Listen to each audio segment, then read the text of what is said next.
मस्जिद के सामने जाके गॉड को क्वेश्चन करोगे, प्रोबेबली नेक्स्ट डे आप जिंदा भी ना रहो। इतनी टेंशन ना लो, आप जिंदा रहोगे। यहाँ पे कैमरे में आपकी शक्ल पूरी पूरी दिख रही है। तो हिंदू धर्म जो है वो क्या कहता है? सब में भगवान है।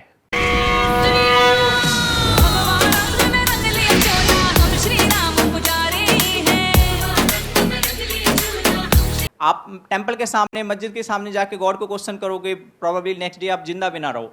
इतनी टेंशन ना लो, आप जिंदा रहोगे। यहाँ पे कैमरे में आपकी शक्ल पूरी पूरी दिख रही है। क्वेश्चन क्यों ले रहे हो? आप क्वेश्चन कर रहे हो, इसमें गलत क्या है? वो मैं बोल रहा हूँ कि मैं एक बात बोलूं, आपने बोल दिया, अपना आर्ग्यूमेंट दे दिया।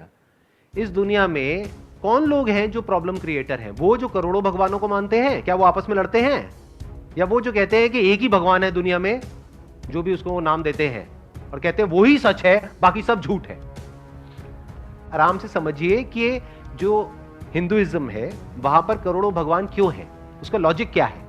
पहाड़ की भी पूजा हो रही है, मिट्टी की जो मूर्तियां उसकी भी पूजा हो रही है, सूर्य की भी पूजा हो रही है, चांद की भी पूजा हो रही है। किसकी पूजा नहीं हो रही है?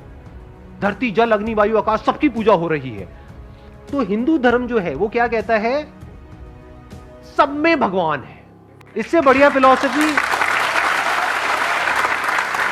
इससे अच्छी फिलॉसफी हो ही नहीं सकती, इससे ओपन फिलॉसफी हो ही नहीं सकती। मतलब आप भी भगवान हो। आपसे भी जब मिलते हैं तो ऐसे करके मिलते हैं। मतलब क्या? कि आपके अंदर का जो भगवान है उसको मैं प्रणाम करता हूं। थॉट ने क्या क्रिएट कर दिया? अलग अलग कॉन्सेप्ट्स क्रिएट कर दिए। तो एक कॉन्सेप्ट है कि इस दुनिया में एक ही भगवान है, जो उसको मानता है वो हमारा अपना है, और जो उसको नहीं मानता है वो सब पराये हैं, वो सब गैर हैं। दोनों में से किसी भी कॉन्सेप्ट के साथ अपने आप को बांधना क्यों? अरे वो आप छोड़ो कि बांधना क्यों है, उसके पीछे भी एक रीजन है।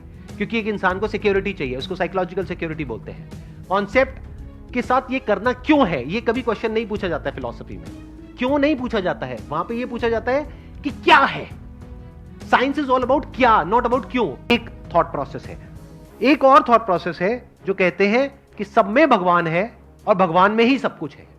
मुझे ये बता दो, ये वाली जो थॉट प्रोसेस है, इसकी वजह से लड़ाई हो कैसे सकती है? ये तो इंसान अपने आप को सिर्फ डिफेंड करेगा ना बाकियों से। कोई इंसान अगर इस पे अटैक करने के लिए आएगा तो वो अपने आप को डिफेंड करेगा। वो अटैक क्यों करेगा? तो इंडियन फिलॉसफी में अटैक कहां है? आई बात मेरी समझ में? Yes sir, yes sir. Indian philosophy का जो ग्राउंड है, जो फाउंडेशन है, वहां पर अटैक पॉसिबल ही नहीं है। अरे क्वेश्चनिंग की भी तो लिमिटेशन देखो। क्वेश्चनिंग के लिए मेमोरी का होना जरूरी है। Questioning is part of thinking. Thinking के बियॉन्ड तो जाओ। Thinking which is not different from mind. Mind मतलब क्या होता है? ब्रेन के अंदर कुछ सेंसेशंस चल रही होती है, कुछ आप अपने आप को बोल रहे होते, दैट इज थिंकिंग। तो उसके आगे क्या है? उसके आगे लाइफ है। लाइफ की बात तो कोई है ही नहीं, लाइफ तक तो कोई गया ही नहीं है। अगर लाइफ को एक्चुअल में एक्सप्लोर करना है तो वेद को उठा लो। वेद में भी अगर और आगे जाना है तो वेदांत को पकड़ लो। वेदांत मतलब the end of Vedas, the pinnacle of Vedas, the pinnacle of knowledge. Veda का मतलब होता है नॉलेज। उसको स्टडी करो, तब आपको रियलिटी नजर आएगी, जहां पर जाकर के आपके सारे लॉजिक्स बिखर जाएंगे।